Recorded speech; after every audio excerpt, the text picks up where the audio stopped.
The headlines of this hour on VTV News. Prime Minister inspects international border gate and key development projects in Lạng province. And later on, more efforts needed to improve environmental sanitation at tourist destinations.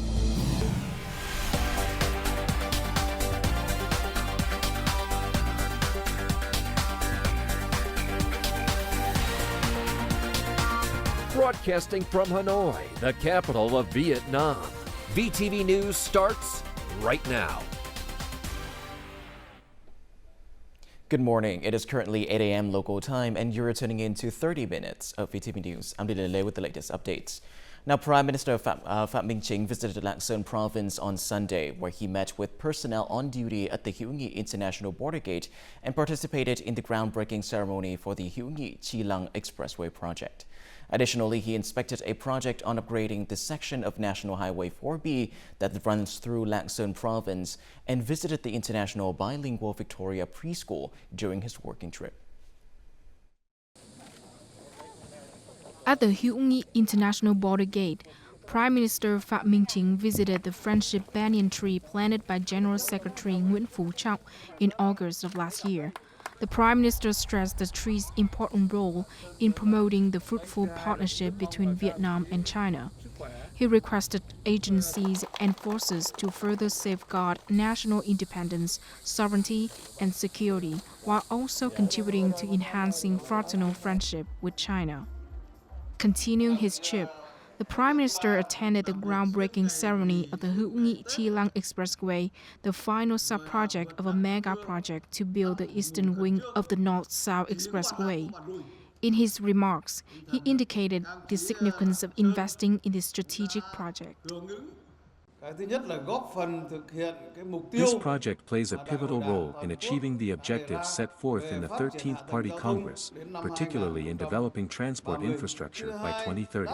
It serves multiple purposes, including enhancing security and defense and fostering economic cooperation between ASEAN and China, and between Vietnam and China.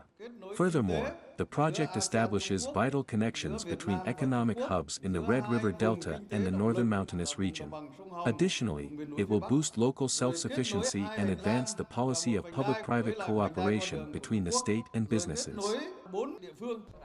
On the same day, the Prime Minister inspected a project on upgrading the section of National Highway 4B. He highlighted its pivotal role in boosting economic ties between Vietnam and China, as well as Lạng Sơn and neighboring Cao Bằng and Quảng Ninh provinces. He asked local authorities and relevant agencies to ensure proper resettlement for people who had to move due to the road construction.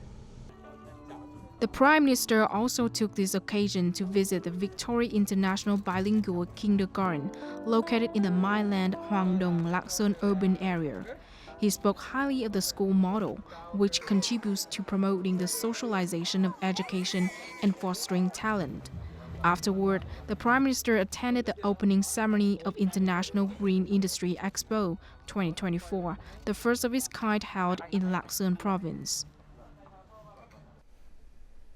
On Sunday, Prime Minister Phạm Minh Chính attended a seminar to launch the 2024 Provincial Planning and Investment Promotion for Lạng Sơn.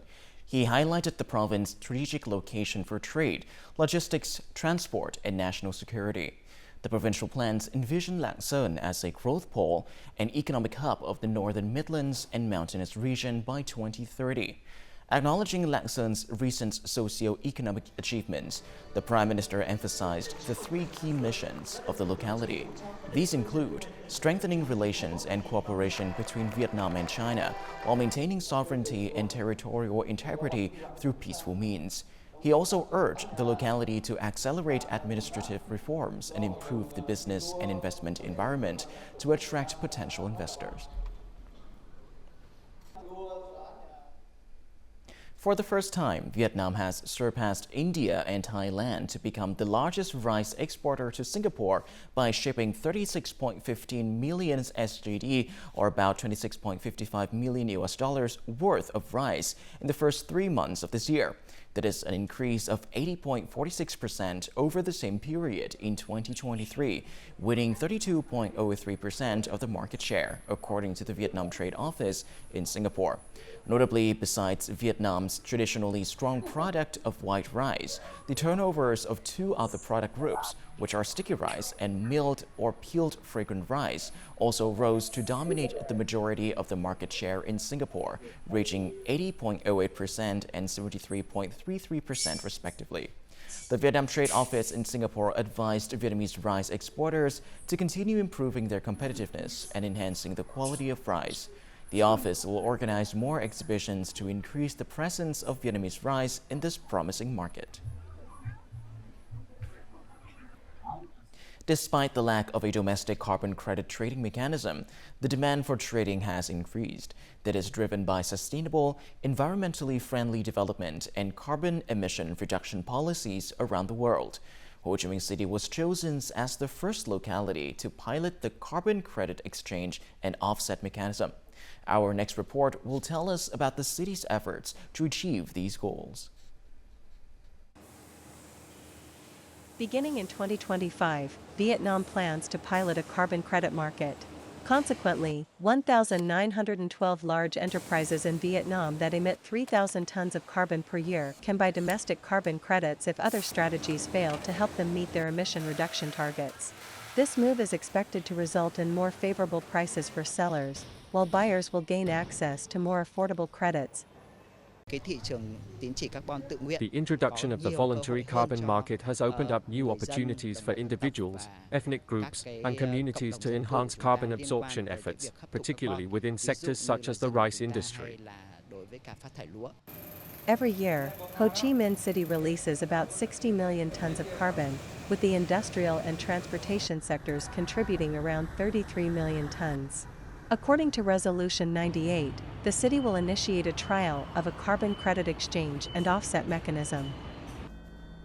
Before launching this initiative, it's crucial to identify pilot projects, determine the nationally determined contribution, and consult with relevant ministries and branches for approval before carbon trading activities. For carbon credits to be recognized, whether purchased or voluntarily obtained, two key steps are necessary: inventory and verification. However, currently, we are unable to perform these steps independently. While we have made progress in promoting policy, our practical implementation has been lagging. In 2024, Ho Chi Minh City has established two significant objectives: green growth and digital transformation. The city is striving for a green, carbon-neutral economy and aims to reduce emissions by 10% by 2030. Currently, the city is encouraging investment in 28 projects across various industrial sectors. Carbon credit trading will serve as a catalyst to boost the green economy, not just in Ho Chi Minh City, but nationwide.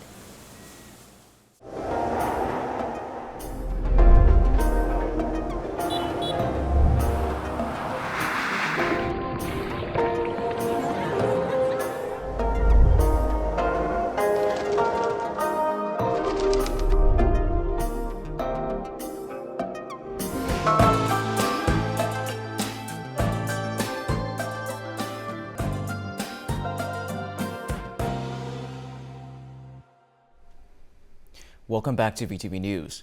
Drought and saltwater intrusion are causing significant damage to the provinces in the Mekong Delta. Currently, 4 localities, Tiền Giang, Long An, Cà Mau, and Kiên Giang, have declared a natural disaster emergency due to drought. In Tiền Giang and Bến Tre, people lack fresh water for daily life and irrigation. The provinces of Cà Mau and Kiên Giang are suffering doubly from both water shortages and subsidence. In Cà Mau, 601 locations in 132 canals have eroded, with a total length of nearly 16 kilometers, causing nearly $800,000 in damage. In Kiên Giang, more than 300 traffic landslides have been recorded. 26 houses have collapsed into the canal, causing $3.3 million in damage. The locality has 470 houses close to the canal, of which 54 are at high risk of collapse. Prime Minister's Directive 08 emphasizes the need for comprehensive, rapid, and sustainable tourism development. It highlights a significant limitation in Vietnamese tourism, which is ineffective management of tourist destinations, particularly regarding environmental sanitation. Waste management remains a pressing issue, with many tourist destinations still struggling to address it adequately. Waste disposal not only leads to environmental pollution, but also tarnishes Vietnam's image in the eyes of international tourists. In late February, an Australian tourist shared her disappointing experience in Hạ Long Bay, a World Natural Heritage Site in Vietnam, on social media. Unfortunately, this issue isn't isolated to Hạ Long Bay. Indiscriminate littering is a common problem in many tourist hotspots throughout Vietnam. The Salt Lake, a popular attraction in the heart of Hanoi that draws numerous domestic and foreign tourists daily, is another example. We were in Bear Street last night and I was amazed at the rubbish on our way home, but it was all gone this morning, so I thought that was pretty amazing. Yeah, but lots of water bottles and things that aren't reused. People usually bring food to eat but don't dispose of it properly. Many public trash bins have been arranged, but in some places, the bins are still sparsely arranged. Well, the area around Kim Lake is very clean. The rest of Hanoi can still use some improvement. I think there it's not always very clean. Maybe they can use more bins so that people can put the trash in the bins, or they can use people to clean the streets. According to experts, the tourism trend after the COVID-19 pandemic is green tourism, focusing on protecting nature and the environment. Therefore, environmental sanitation is tourists' top concern when visiting a destination.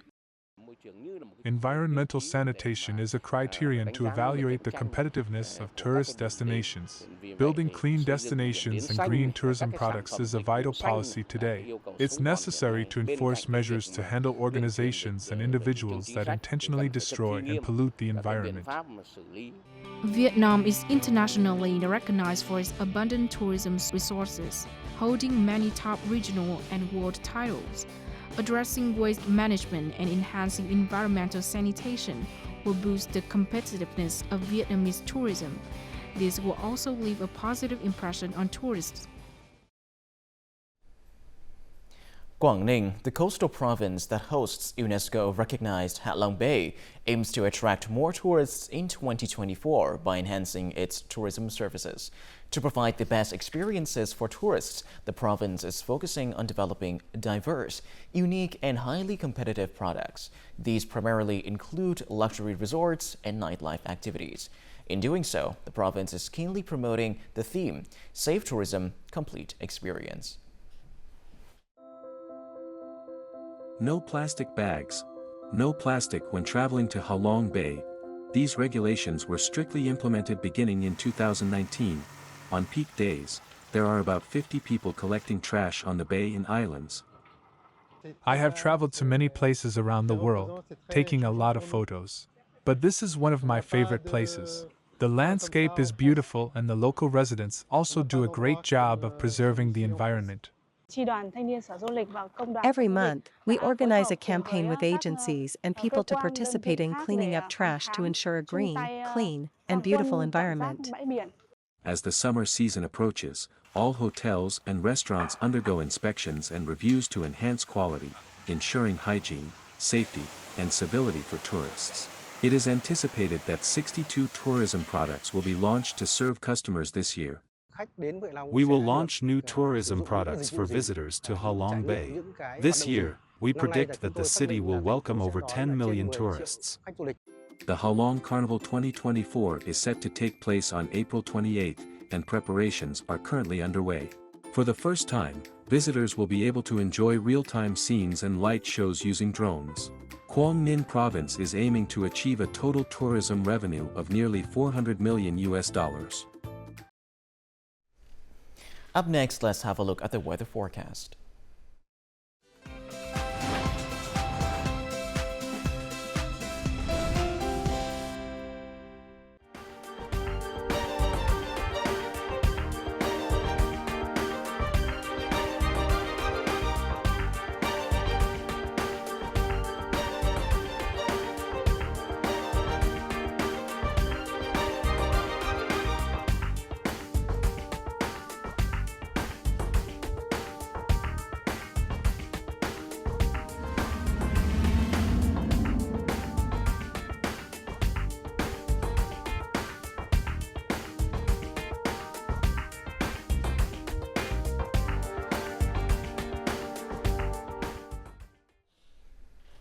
And that is all that we have for this hour on VTV News. To rewatch our program, you can visit our website or YouTube channel or download a mobile app VTV4 Go for more. Thank you for watching and goodbye for now.